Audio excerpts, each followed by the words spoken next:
শীতের সময়ে যখন জলীয় বাষ্পের পরিমাণ কমে যায় এর মধ্যে বিভিন্ন রকমের জীবাণু এখানে সংক্রমিত হতে থাকে। অনেকে বলে এটি সাইনোসাইটিস, আবার অনেকে বলে অ্যালার্জিক রাইনাইটিস। সর্দি পানিটা যতক্ষণ পর্যন্ত খুব তরল থাকে ততক্ষণ পর্যন্ত।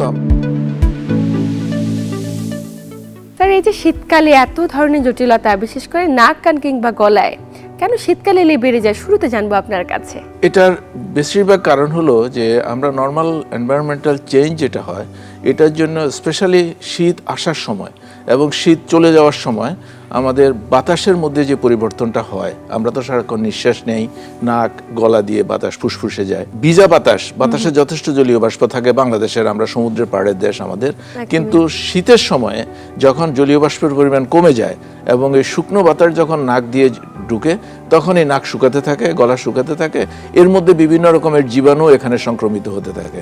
বিশেষভাবে বাচ্চাদের, শিশুদের এবং বয়স্কদের, তাদের রোগ প্রতিরোধ ক্ষমতা তুলনামূলকভাবে কম এবং উঠানামা করে, তারাই বিশেষভাবে এফেক্টেড হয়, তারাই ক্ষতিগ্রস্ত হয়।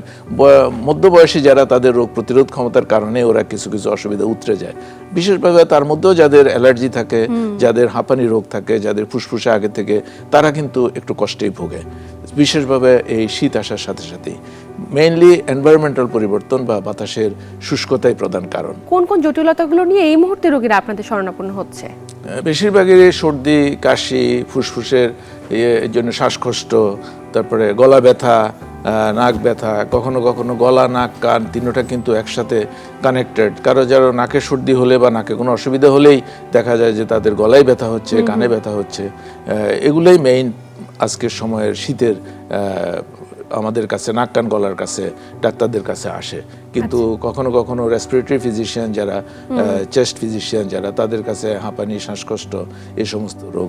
এবং আপনি বিশেষভাবে মেনশন করেছেন, আসলেই আমাদের বাংলাদেশের আমাদের বর্জ্য নিষ্কাশন ব্যবস্থা এবং ইন্ডাস্ট্রি, ফ্যাক্টরি, এগুলো থেকে এত অপ্রতুল যে আমাদের পুরো বাংলাদেশেই, বিশেষ করে শহরগুলোতে, ঢাকা, চিটাগাং, সমস্ত বড় বড় শহরগুলোতে বাতাসে ইমপিউরিটিজের পরিমাণ অনেক বেশি, একদমই, যার কারণে বেশি এফেক্টেড হই আমরা।